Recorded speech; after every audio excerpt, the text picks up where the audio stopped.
प्रधानमंत्री नरेंद्र मोदी राष्ट्र को संबोधित करने आए, तो उनकी पीड़ा दिखी कि महिला आरक्षण पे जो जिसका उन्होंने नारी शक्ति वंदन अधिनियम नाम दिया था, वो पास नहीं हो पाया। राष्ट्र के संबोधन से पहले वो तमिलनाडु में थे और तमिलनाडु में उन्होंने वो तेवर जो दिखाए, तो जो काला चेहरा करके हिंदू द्रोही ये डीएमके वाले कूद रहे थे, उनका नशा उतर गया। लेकिन बंगाल में जो प्राइम मिनिस्टर मोदी का तेवर दिखा है और छुट्टी खत्म करके अमित शाह और भी वहां मैदान में पहुंच गए हैं। लेकिन प्रधानमंत्री मोदी ने एक तरह से जो चेतावनी दी है, उससे पूरी तरह से खलबली मच गई है। हम जरा पहले पीएम को सुन लेते हैं। ये और आज वो झाल मुड़ी भी वहां खा रहे थे, तो हम लोग उसके भी मायने समझेंगे आज। टीएमसी के सभी गुंडों, सभी सिंडिकेट, सभी भ्रष्टाचारियों को एक आखिरी मौका देता हूं। 29 अप्रैल से पहले अपने अपने थाने में आत्मसमर्पण कर लो।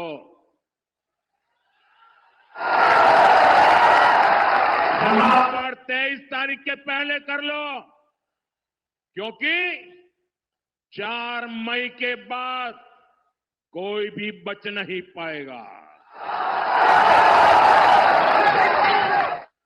यहां विष्णुपुर का माफिया बालू, पत्थर, कोयले के अवैध खनन से जुड़ा टीएमसी का सिंडिकेट, कान खोलकर सुन लो, कान खोलकर सुन लो, ये सब चोलबे ना, ये सब चौलबे ना। मुझे नहीं लगता कि प्रधानमंत्री ने इस तरह की चेतावनी कभी किसी सभा में दी होगी। यही मैं कहने वाला था कि और ये पूरे भाजपा कितने एग्रेसिव मूड में है। मनीष जी वो भी दिखा दीजिए, वो जो नाचा कूदा था, जो एक तरह से बड़ा मास्टर स्ट्रोक बना के ममता बनर्जी ने चला था।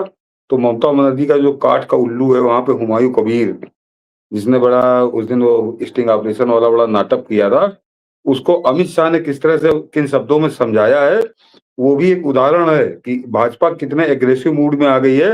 और बंगाल में बहुत एक तरह से रौंद रही है। जो टीएमसी थी, टीएमसी ने जो हथकंडा चला था उस हुमायूं कबीर के नाम पे, उसको पहले 24 घंटे भी नहीं चल पाया। और जिस तरह से अमित शाह ने उसका जवाब दिया, वो भी जरा सुनिए। तो जो मनीष जी ने कहा कि ऐसा कभी नहीं हुआ, जरा सुनिए पहले अमित शाह को। उसके ममता दीदी उसके चट्टे बट्टे हुमायूं कबीर को कहकर कहती है कि बंगाल की भूमि पर वो बाबरी मस्जिद बनाएगी। मैं कहकर जाता हूं, हुमायूं कबीर, कान खोलकर सुन लो, इस भूमि पर कोई माई का लाल बाबरी मस्जिद नहीं बना पाएगा। ये भारत की भूमि है, यहां पर कोई बाबरी मस्जिद नहीं बना पाएगा। और ममता दीदी, आप और भाईपो भी सुन लो, बाबरी मस्जिद बनाने का अपना सांप का सपना 5 मई को चकनाचूर हो जाएगा। मतलब ये भारत का गृह मंत्री बोल रहा है ये। और ये जो अब जब इन्होंने आक्रामक रूप अपनाया है, एग्रेसिव होके, तो कुछ लोग बड़ा ज्ञान देने लगे कि प्रधानमंत्री को ऐसा नहीं बोलना चाहिए, गृह मंत्री को ऐसा नहीं बोलना चाहिए। वो पहले अपने गिरबान में जाके कितना ज्ञान उनका है। मैंने प्रधानमंत्री मोदी को बता दिया, जो अभी हम लोगों ने इससे पहले हम लोग डिस्कस कर रहे थे कि प्रधानमंत्री मोदी कितने दूर की सोच के क्या क्या करते हैं। तो वो कैसे बोले और कैसे ना बोले, और क्या बोले क्या ना बोले, ये ज्ञान देने की उनको जरूरत नहीं है कतई। बिल्कुल निश्चिंत रहो, उनको बहुत अच्छे से मालूम है। और अभी जरा एक क्योंकि बात चली है, तो प्रधानमंत्री मोदी जो कल बोले थे, उसके बाद आज बिलबिलाया हमारे यहाँ अखिलेश यादव उत्तर प्रदेश का। और वो जो बोला, तो आज मैं दर्शकों को कहूंगा, इसको बड़े ध्यान से सुनिएगा, ना हो तो मेरे जाके आप नोट कर लीजिएगा, मैंने ट्विटर पे डाल दिया है। कि उसने फिर अपने कपड़े फाड़े। पहले जरा सुनिए उस आदमी का ज्ञान कि क्यों उसने विरोध किया था। और अब मैं एक बार सुनने से पहले ये ध्यान दीजिएगा, अखिलेश यादव की आवाज, अखिलेश यादव का गला जरा भर्राया हुआ था, जरा सुनिए। होता है। इस बार भाजपा इस बिल के माध्यम से महिलाओं की एकता में दरार डालकर उनको ठगना चाहती थी, लेकिन विपक्ष की एकता ने भाजपाई मंसूबों को धूल चटा दी। ये भाजपा के खिलाफ देश की सक्रिय हो चुकी जन चेतना की जीत है, जिसका प्रतिनिधित्व देश का विपक्ष कर रहा है। तथा कथित महिला आरक्षण बिल के बहाने भाजपा नारी को नारा बनाने की कोशिश कर रही थी, क्योंकि महिला असुरक्षा, महिलाओं के खिलाफ बेतहाशा बढ़ती हिंसा व अपराध, महंगाई, बेरोजगारी, बेकारी, बीमारी और शिक्षा की वजह से नारी भाजपा से किनारा कर चुकी है। नारी स्वतंत्रता के विरुद्ध भाजपाई और उनके संगी साथियों की रूढ़िवादी संकीर्ण सोच और तंग नजरिया नए जमाने की नारी शक्ति को स्वीकार नहीं है। पश्चिमन के नाम पर यह बिल भी रूप बदलकर नारी के अधिकार का हरण करने आया था। इस बिल को लेकर हमारे सवाल और शंका हमारा विरोध नहीं, बल्कि ये तो नारी के अधिकारों को बचाने की वो सकारात्मक लक्ष्मण रेखा है जो नारी के सशक्तिकरण के लिए संसद में संयुक्त विपक्ष द्वारा खींची गई। ये भी संकीर्ण सोच और तंग नजरिया वाले उन भाजपाई और उनके संगी साथियों की गहरी चाल थी, जिनकी महिलाओं के बारे में सोच सामंती है, मतलब जो पुरुषों की सत्ता में विश्वास रखते हैं और इस बात में भी कि नारी को कमजोर रखो, नारी को अधिकार मत दो, उसे न निर्णय की स्वतंत्रता दो, न सोच विचार की, न घूमने फिरने की, न पहनावे की, जिसका उदाहरण इनके दकियानूसी, पुरातन पंथी, रूढ़िवादी, रंगे पुते लोगों के उन विरोध और प्रदर्शन में दिखता है, जो अक्सर मुंह छिपाकर, हाथों में डंडे लेकर के स्कूल कॉलेजों में, सार्वजनिक स्थलों में, पार्क में, रेस्टोरेंट में और यहां तक कि लोगों के घरों में अपनी कुछ तथाकथित प्रथाओं को बचाने के लिए हिंसक हो जाते हैं। और जब इनका विरोध होता है तो ये तुरंत तितर बितर होकर भूमिगत हो जाते हैं। जनता के बढ़ते विरोध आक्रोश से ध्यान हटाने के लिए साजिशन लाए गए तथाकथित महिला आरक्षण बिल की हार भाजपा की हार है। ये भाजपा की बदनीयत की भी हार है। इनकी रूढ़िवादी सोच में महिला का कोई स्थान नहीं है। ये स्कूलों को बंद करके दूर करना चाहते हैं, जिसका सबसे ज्यादा नुकसान लड़कियों को ही होगा, क्योंकि सुरक्षा के नाम पर माँ बाप बच्चों को दूर नहीं। मतलब इसका ना बॉडी लैंग्वेज इसके साथ है, ना शब्द इसके साथ हैं, और ये फर्रे लेकर आया था मोटा वाला। हाँ, जैसे देखिए, जैसे बॉडी लैंग्वेज होती है, जैसे जो आवाज होती है उसकी भी लैंग्वेज होती है। आवाज बड़ी साफ समझ में आ रही है कि भर्राई हुई है। अगर वो साथ में लिख के न लाया होता तो पढ़ भी ना पाता। और उसका कारण है मनीष जी, उसका कारण है इसी वीडियो के साथ मैंने दो डाले हैं दस्तावेज। ये पहले दर्शक जरा समझ लें, अच्छा वो हटा दिया आपने, कि पहले ये सबसे बड़ा ठेकेदार बन रहा है उत्तर प्रदेश में महिलाओं का। और ये क्योंकि महिलाओं का इससे बड़ा ठेकेदार कोई नहीं है, महिलाओं के हितों की रक्षा के लिए इसने उस दिन कल नारी वंदन अधिनियम जो है उसको गिरा दिया। ये पूरा इसके जो 22-24 मिनट का था वो इसका खर्रा था, इसने पूरा खर्रा पढ़ा और पूरा यही उसमें कहना था। मगर वो जो सामने बैठे थे पत्रकार, उनमें से किसी ने नहीं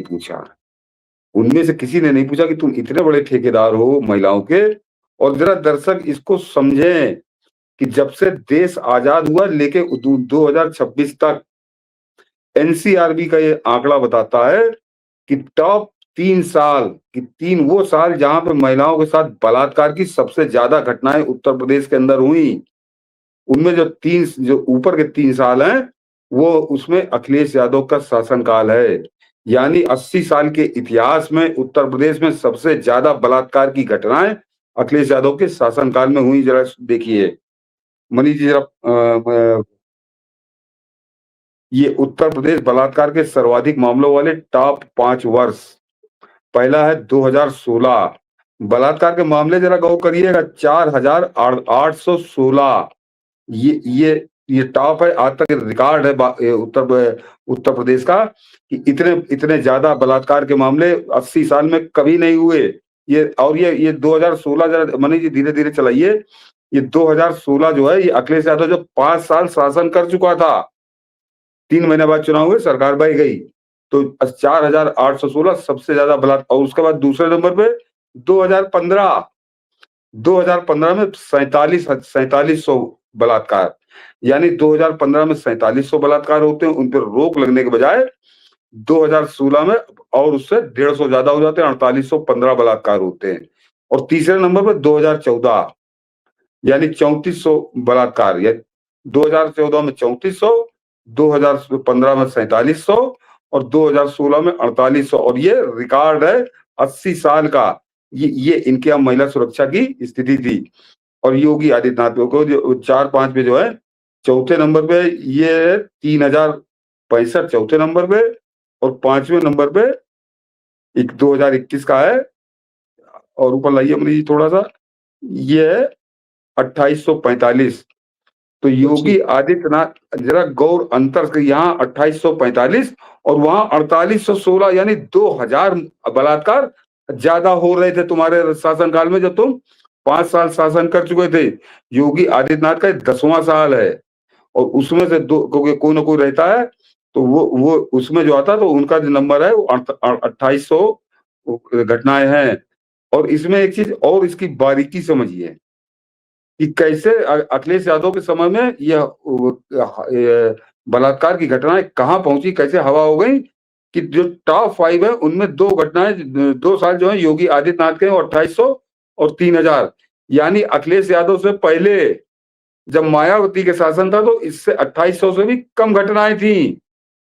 यानी उत्तर प्रदेश में रेप की जो घटनाएं थी वो 2800 से भी कम थी, और उनको अखिलेश यादव ने जब 2016 में विदा हुआ है, तो 4816 वो संख्या पहुंच गई, ये पहुंचाया था। तो ये कितना महिलाओं का ध्यान रखते हैं, इसको जरा समझिए। और ये लोग ढोंग कर रहे थे संसद के अंदर कि हम बड़े ठेकेदार हैं। और उसके बाद आइए मनीष जी जरा दूसरा, हाँ जरा पहले ऊपर वाला पढ़ दूं, ये बड़ी जबरदस्त कटिंग है, और ये दर्शकों के बड़ा काम आएंगे मनीष जी। ये सामान्य मैंने नहीं निकाला, और इसके बाद आखिर में बताऊंगा मैं, ये जो national crime record bureau NCRB के उपलब्ध क्राइम इन इंडिया डेटा में 2019 से 2023 और 2020 से 21 की रिपोर्ट्स के आधार पे राजस्थान में बलात्कार के मामलों में सबसे अधिक टॉप वर्ष इस प्रकार रहे। मतलब आप कांग्रेस के कार्यकाल को देख लीजिए। ये पूरा जब अशोक गहलोत मुख्यमंत्री था तब का है, ताकि ये अधेड़ और उसकी बहन पिंकी दोनों बेनकाब हो जाएंगे, दोनों के कपड़े उतरेंगे आज। ये जो आंकड़ा मैं लेकर आया हूँ, और ये जरा मनीष जी एक धीरे धीरे चलाइए, ऊपर वाला जब पढ़ लें दर्शक, कि ये एनसीआरबी का डेटा है, ये किसी और का नहीं। यानी आजादी के बाद यहां भी रिकॉर्ड टूट रहा था। जब अशोक गहलोत की कांग्रेसी सरकार थी, बहुमत की सरकार थी, तो महिलाओं के साथ बलात्कार के मामले रिकॉर्ड तोड़ रहा था अशोक गहलोत। और ये जो 2021 का आंकड़ा देख रहे हैं मनीष जी, एक बार जरा बता दूं दर्शकों को कि ये जो कितना है मनीष जी, में थोड़ा मुझे पढ़ने में समस्या आ रही है। 6337 मामले राजस्थान में। इसको जरा दर्शक ये समझ लें कि ये हिंदुस्तान का रिकॉर्ड है। आज तक हिंदुस्तान के किसी राज्य में एक साल में इतनी घटनाएं बलात्कार की नहीं हुई जितनी अशोक गहलोत जब मुख्यमंत्री था कांग्रेस का, उस समय हुई थी 6337 घटनाएं केवल राजस्थान में हुई थी। जबकि उत्तर प्रदेश 24 करोड़ लोगों का प्रदेश है। राजस्थान की आबादी मेरे ख्याल से 8-9 करोड़ है, और वहां पर हिंदुस्तान का रिकॉर्ड बना है बलात्कार का, समझ रहे हैं। और जो टॉप 5 की राजस्थान में सबसे ज्यादा अब तक कहां पे हुई बलात्कार की घटना, जो 5 साल है, वो 5 साल अशोक गहलोत के कार्यकाल के हैं, यानी कांग्रेसी सरकार के, कांग्रेसी शासनकाल के हैं। तो कांग्रेसी कैसे महिलाओं की रक्षा करते हैं, कैसे महिला हितों के ठेकेदार बनते हैं, ये कच्चा चिट्ठा एनसीआरबी के दस्तावेजों में दर्ज है। तो ये सोचिए कि अशोक गहलोत तो हिंदुस्तान का रिकॉर्ड तोड़ चुका 2021। और एक एक करके मोदी जी बता दीजिए, मुझे थोड़ी समस्या आ रही है। 2021 में 6300, 2020 में 5310, ये दूसरे नंबर पे। 2022 में 5194, 5194 तीसरे नंबर पे। चौथे नंबर पे 5000 प्लस। और 2019 में 5900, ये 5900, ये 5 हैं, और ये 5 साल ये 500 साल अशोक गहलोत राजस्थान का मुख्यमंत्री था और वहां पे कांग्रेस का शासनकाल था। तो महिलाओं के साथ कैसा व्यवहार कांग्रेस के शासनकाल में होता है, इससे ज्यादा कोई ऑथेंटिक, इससे ज्यादा प्रमाणिक कोई उदाहरण मैं दे नहीं सकता हूं। तो उत्तर प्रदेश का मैंने बताया कि जब उत्तर प्रदेश में अखिलेश यादव का शासन था तो महिलाओं के साथ बलात्कार का रिकॉर्ड टूटा और वो रिकॉर्ड आज तक कायम है जो अखिलेश यादव की सरकार में बना था। और किसी भी महिला के साथ बलात्कार से बड़ी जघन्य घटना हो नहीं सकती। ये हाल इन लोगों ने अपने शासनकाल में किया था और जब कांग्रेस को मौका मिला तो उसने राजस्थान का रिकॉर्ड नहीं बनाया अशोक गहलोत ने, उसने हिंदुस्तान का रिकॉर्ड तोड़ डाला। यानी 6337 बलात्कार की घटना है और ये लोग संसद के अंदर कल ड्रामा कर रहे थे, ढोंग कर रहे थे, आंसू बहा रहे थे कि महिला हितों के हम ही बड़े ठेकेदार हैं और इसीलिए हमने ये गिरा दिया। ये क्यों इन्होंने गिरा दिया, ये महिलाओं को किस निगाह से देखते हैं, ये इन लोगों की सरकार का ये शासनकाल ये सच बता रहा है कि महिलाओं की इनकी निगाह में क्या इज्जत है, महिलाओं की कितनी हैसियत है और ये महिलाओं को क्या समझते हैं। ये राजस्थान की कांग्रेसी सरकार और अखिलेश यादव की सपाई सरकार, ये इन दोनों का रिकॉर्ड जो एनसीआरबी में दर्ज है, ये कोई मनमाना किसी नेता का आरोप नहीं है, ये है इनका सच। और आज अखिलेश यादव जब पूरा अपना ज्ञान बांचा, किसी ने पलट के इससे नहीं पूछा कि तुम इतने बड़े ठेकेदार हो तो तुम्हारे समय का जो रिकॉर्ड तुमने बलात्कार का तोड़ दिया, पिछले जब तुमने 70 साल का टूटा 2016 तब तक 70 साल हुए थे और उस रिकॉर्ड को अभी तक योगी आदित्यनाथ नहीं तोड़ पा रहे हैं, कुछ सरकार तोड़ पाएगी, बड़ा मुश्किल काम है। उसके लिए क्या बोलोगे? तुम बता रहे हो हम सबसे बड़े ठेकेदार और भाजपाई डंडा लेके आ जाते हैं, भाजपाई घर में घुस जाते हैं, भाजपाई दुकान में घुस जाते हैं। ये 4800 बलात्कार हो रहे थे, शर्म आ रही कुछ इतनी बेशर्मी के साथ। इसीलिए जो मनीष जी ने कहा कि उसकी आवाज में जो घबराहट थी, जो आवाज बिल्कुल लग रहा है भरभरा रही है, तो इसीलिए भरभरा रही थी क्योंकि इनका सच कुछ और है। जो गाना है ना कि नकली चेहरा सामने आए असली सूरत छुपी रहे, वो असली सूरत दिखा रहे हैं ये आंकड़े। ये नकली जो चेहरा लगा के वो दोनों भाई बहन घूमते हैं, पिंकी और राहुल गांधी और यहाँ पे अखिलेश यादव। इन लोगों का सच क्या है, ये एनसीआरबी का डाटा है, ये कहीं और का डाटा नहीं। तो ये कैसे इसीलिए मोदी इनके इन हरकतों को देख करके अभी सामने चूंकि बंगाल का और तमिलनाडु का चुनाव बचा हुआ है, इसीलिए इस प्रहारक मुद्दा में। लेकिन ये सो कॉल राष्ट्रवादी इस पर भी कह रहे हैं कि नहीं, मोदी को राजनीति नहीं करनी चाहिए थी, इस राष्ट्र मंच को इसका इस्तेमाल नहीं करना चाहिए था। नहीं, क्या करना चाहिए था? मोदी को क्या करना चाहिए था? मोदी को चुपचाप बैठ के आंसू बहाना चाहिए था। ये इस टाइप के लोग जिनके शासनकाल में बलात्कार के रिकॉर्ड टूटे और वो आके ढोंग कर रहे हैं, पाखंड कर रहे हैं, बाहर निकल के संसद के बाहर निकल के संसद परिसर में बता रहे हैं कि हम तो महिलाओं के हितों की रक्षा के लिए करने लगे। तो मोदी को इनको छोड़ देना चाहिए, जाओ तुम सांड की तरह चलो। और मोदी नहीं बोलेंगे क्योंकि वो एक जैसा 70 साल में जो कांग्रेसियों ने गंद फैलाई कि प्रधानमंत्री को ऐसे में बोलना चाहिए, ऐसे में नहीं बोलना चाहिए, मोदी ने इनकी ज्ञान को कूड़ेदान में बहुत पहले फेंक दिया। प्रधानमंत्री मोदी हर साल मन की बात करते हैं और आज उनको करते करते 10 साल हो जाएंगे।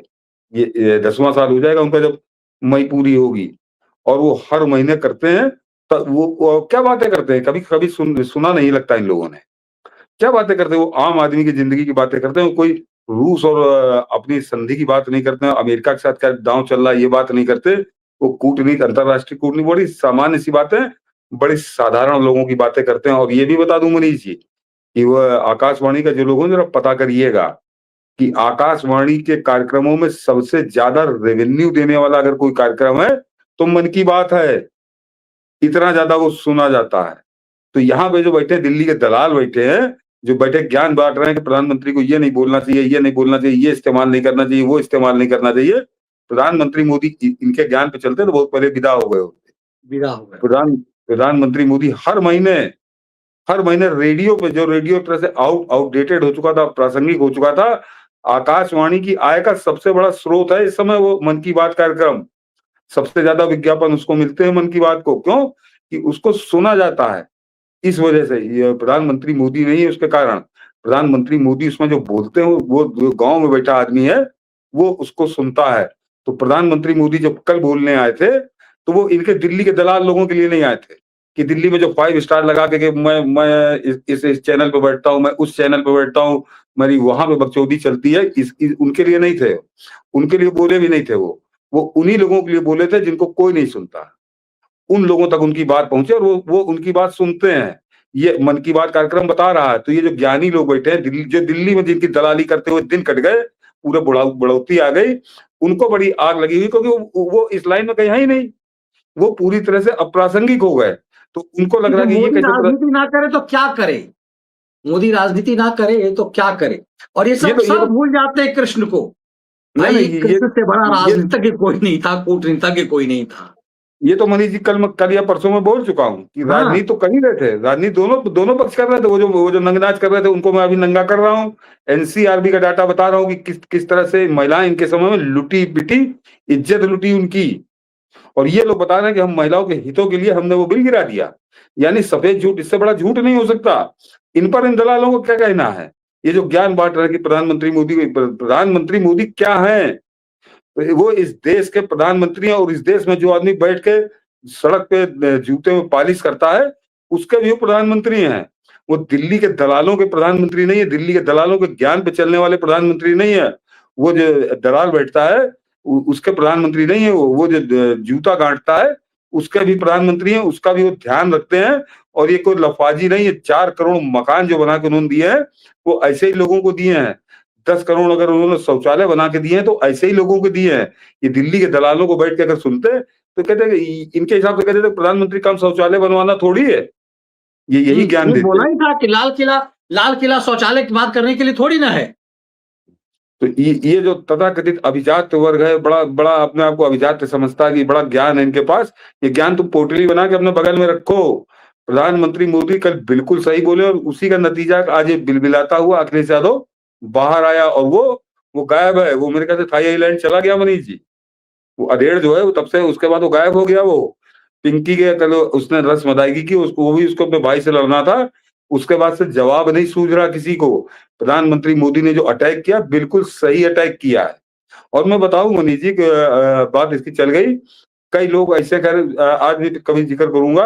एक बुढ़ऊ है, उनकी बीवी मेयर बनी, उनका लौंडा मंत्री बना, लेकिन बुढ़ऊ के एक दोस्त थे, मतलब दोस्ती के समझ आते पत्रकार थे, उनको प्रधानमंत्री मोदी ने अपनी भोपाल के हैं उनको पद्म श्री दे दिया। तब से बुढ़ऊ ऐसा उखड़े हुए हैं कि मोदी देश तोड़ डालेगा, मोदी फलाना कर डालेगा, मोदी ये कर देगा, मोदी सवर्णों को आग के झोंक देगा, नरक में भेज देगा। यानी अपनी बीवी जब उनकी 5 साल मेयर रही तब बुढ़ऊ को नहीं समझ में आया लौंडा मंत्री है केवल मोदी की बदौलत, मोदी के नाम पे अन्यथा सभासद का चुनाव ना जीतता। वो सब बुढ़ऊ भूल गए। उनको लग रहा कि वो जो है ये सब देने के बाद हमको मोदी ने हम पद्म श्री भी हम ही को क्यों नहीं दे दिया। ये इस तरह के बड़े कुएं के मेढक संकुचित दायरे वाले लोग हैं।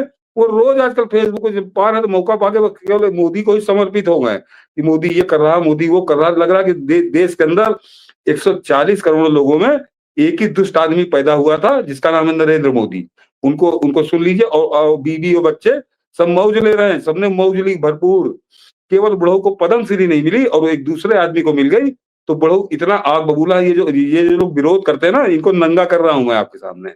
एक और हमारे लखनऊ के, जरा गौर करिए। मैं बता रहा हूँ कि मैं कहता हूँ ना कि प्रधानमंत्री मोदी की जो आदमी आलोचना करते हुए मुझे आज तक शरीफ आदमी नहीं मिला, एक भी व्हाइट कलर आदमी नहीं मिला जिसको मैं जानता हूं कि इस आदमी का जीवन बड़ा ईमानदारी से गुजरा हो और प्रधानमंत्री मोदी की आलोचना कर रहा हो। जिसको जो आलोचना करने वाला मिला तो उसका आगा पीछा मैं जानता हूं। एक बता रहा हूं, अब आप सोच लीजिए कैसे वो आजकल इतना नैतिकता और ज्ञान का सिद्धांत बांट रहे हैं प्रधानमंत्री मोदी को कि लग रहा है कि प्रधानमंत्री मोदी से ज्यादा अभिशापित कोई व्यक्ति इस धरती पे हुआ ही नहीं, और वो सब नाश किए दे रहा है। और वो सज्जन 5 साल उन्होंने सुब्रत राय की नौकरी की है। और कब की है? 95 से 2000 सुब्रत राय के सेवा में थे, बिल्कुल भक्ति भाव से। और ये मैं जो कालखंड आपको बता रहा हूं, ये कालखंड तब है जब अमर सिंह की तूती बोलती थी। यानी सुब्रत राय और अमर सिंह की तूती बोलती थी। और तब वो बड़े स्टार रिपोर्टर उस अखबार के हुआ करते थे। तो कितना उनकी नैतिकता, कितना उनका सिद्धांत और कितने ज्ञानी है वो, ये अपने आप समझ लीजिए। लेकिन आज वो प्रधानमंत्री मोदी को दूरबीन लेके वो तलाश रहे हैं और रोज गाली उनको, मतलब इसके अलावा लगता है सुबह उठते दवा खुराक की तरह इसी काम में जुट जाते हैं। और मैंने कहा ना, मैं ज्यादा कुछ बोलूंगा नहीं, कुछ बहुत सी चीजें व्यक्तिगत हो जाती है। इसी से समझ लीजिए कि जो आदमी सुब्रत राय के पैर दबा के, उसकी सेवा करके, उसके अखबार में नौकरी करके, और सहारा अखबार जो है वो समाजवादी पार्टी का भोपू कहलाता था और कुछ नहीं था वो। और उस सहारा अखबार में 5 साल नौकरी की है। तब वो सारा ज्ञान और सिद्धांत और नैतिकता कहीं गठरी में बांधे घूम रहे थे। लेकिन अब क्योंकि उनका भी कोई उल्लू सीधा नहीं हुआ कि फलाना अवार्ड, फलानी साहित्य अकादमी का अवार्ड क्यों नहीं मिला, ढिमाकी साहित्य अकादमी अवार्ड क्यों नहीं मिला। इससे ज्यादा आग इसलिए रही कि फलाने को क्यों मिल गया, इस बात को बड़ा परेशान है। और क्योंकि अवार्ड नहीं मिला, इस वजह से गाली खानी है मोदी को। तो ये जो मोदी को गाली देने का धंधा करने वाले लोग हैं, जो भीड़ लगी हुई है, इनका सिर्फ जब आप इनको तलाशोगे, इनकी बैकग्राउंड देखोगे, तब आपको समझ में आएगा कि बड़ा निजी, बड़ा घटिया, बड़ा घिनौना स्वार्थ उसके पीछे है, कोई कारण नहीं है। मुझे अन्यथा लगता है ये कि 12 साल में थक गए अब कि भाई कांग्रेस का इतनी सेवा की होते तो पता नहीं क्या पा गए होते। क्या मिल जाता, बस सिर्फ ये है कि देखो फलाना था, राजदीप को ही मिल गया, सागरिका को मिल गया, उसको फलाने को मिल गया। ये उसी टाइप से मोदी को चाह रहे थे। मोदी का ये पैर की धूल हो तुम उसकी, जिस आदमी ने 4 करोड़ घर बना के दे दिया 12 साल के अंदर गरीबों को, और उस आदमी को बताते देश तोड़े दे रहा है। जिस आदमी ने 10 करोड़ शौचालय और 11 करोड़ गैस के सिलेंडर देके 1.25 लाख औरतों को मौत के मुंह में जाने से हर साल बचाया है। और ये हिंदुस्तान की रिपोर्ट नहीं, लंदन के लैंसेट की रिपोर्ट है। मैं कम से कम 10वीं बार अपने कार्यक्रम में बता रहा हूं कि लैंसेट की रिपोर्ट है कि 1.25 लाख औरतें मौत के मुंह में चली जाती थी। सिर्फ उनके पास गैस नहीं था, वो जो लकड़ी कंडा जलाती थी उसके प्रदूषण के कारण वो 1.25 लाख औरतों को मरने से उस आदमी ने बचाया। लेकिन क्योंकि इन धूर्तों को फलानी एकेडमी का अवार्ड नहीं मिला, उनके लौंडे और बीबी बाद उनको पद्मश्री नहीं मिली, तो मोदी देश तोड़े दे रहा है, मोदी समाज तोड़े दे रहा है, मोदी CIA एजेंट हो गया। ये ऐसे धूर्त आ गए हैं, क्या बोलूं इनके लिए। मतलब मनीष जी, मैं बहुत सब्र करके आज मेरे सब्र का बांध टूटा है, क्योंकि आज ऐसी है ना। ये बताइए, कह रहे हाँ। कि प्रधानमंत्री को राष्ट्र के नाम संबोधन के लिए मतलब इस विषय पे नहीं करना चाहिए। आधी आबादी का मामला है इस देश का। ये क्या देश उनका नहीं है क्या? ये देश उनका नहीं है क्या? उनका जब मन करेगा तब वो बात करेंगे। और जैसे जिस मुद्दे पे तुमको नहीं लग रहा होगा क्योंकि तुम अभिजात वाले हो, तुमको लग रहा हो कि जो बड़ा काम हो, फलाना हो, ढिमाका हो। प्रधानमंत्री मोदी कल जो बोले, अब जरा दर्शक इसको समझ ले। और ये जो लोग उंगली उठा रहे हैं कि इस पर नहीं बोलना चाहिए था, ये मामला साधारण नहीं था। ये इस देश की आधी आबादी का मामला था, 70 करोड़ महिलाओं का मामला था। उनको किस तरह से इन्होंने, इन जालसाजों ने उस बिल को गिराया। और सबसे बात, किन लोगों ने गिराया? इनका कच्चा चिट्ठा मैंने अभी आपको बताया है कि एक आदमी कांग्रेस, वो राजस्थान में, उसने हिंदुस्तान का रिकॉर्ड तोड़ दिया बलात्कार के मामले में। अपने शासनकाल में उन महिलाओं के साथ बलात्कार के रिकॉर्ड तोड़ दिया। हिंदुस्तान का रिकॉर्ड, सबसे बड़ा कलंक राजस्थान के ऊपर लगा के गया वो अशोक गहलोत, कांग्रेसी सरकार। और उसके बाद नंबर 2 पे आई है उत्तर प्रदेश, ये अखिलेश यादव। आज तक वो रिकॉर्ड बना हुआ है 2016, यानी शासन करते हुए 5 साल हो गए थे। और तब यहाँ पे महिलाओं के साथ बलात्कार का जो रिकॉर्ड बना वो 80 साल का रिकॉर्ड है। और जो नंबर दो दूसरा साल जो है 2015, वो भी 80 साल का रिकॉर्ड है। इस टाइप के लोग जब संसद के अंदर पाखंड करेंगे तो प्रधानमंत्री मोदी धज्जियां उड़ाने के लिए आएंगे टेलीविजन पे। और ये 70 करोड़ 75 करोड़ महिलाओं का मामला था, ये दिल्ली के दलालों का मामला नहीं था। इसलिए दिल्ली के दलालों को लग रहा होगा कि ये क्यों आ गए, नहीं आना चाहिए था, फलाना था, दिमाग का था। तुम करते रहो, तुम रोते रहो, तुम गाते रहो, तुम्हारी समझ से बाहर हो जाएगा ये मामला।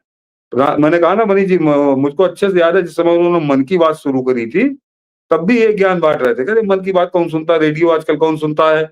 जाकर कभी आकाशवाणी का रेवेन्यू देख लेना कि सबसे ज्यादा रेवेन्यू आकाशवाणी को किस प्रोग्राम से मिलता है। तो प्रधानमंत्री मोदी, जहां वो एक अमिताभ बच्चन के समय में बड़ा मशहूर हुआ था डायलॉग कि जहां से प्रधानमंत्री मोदी खड़े होते हैं लाइन वहीं से शुरू होती है।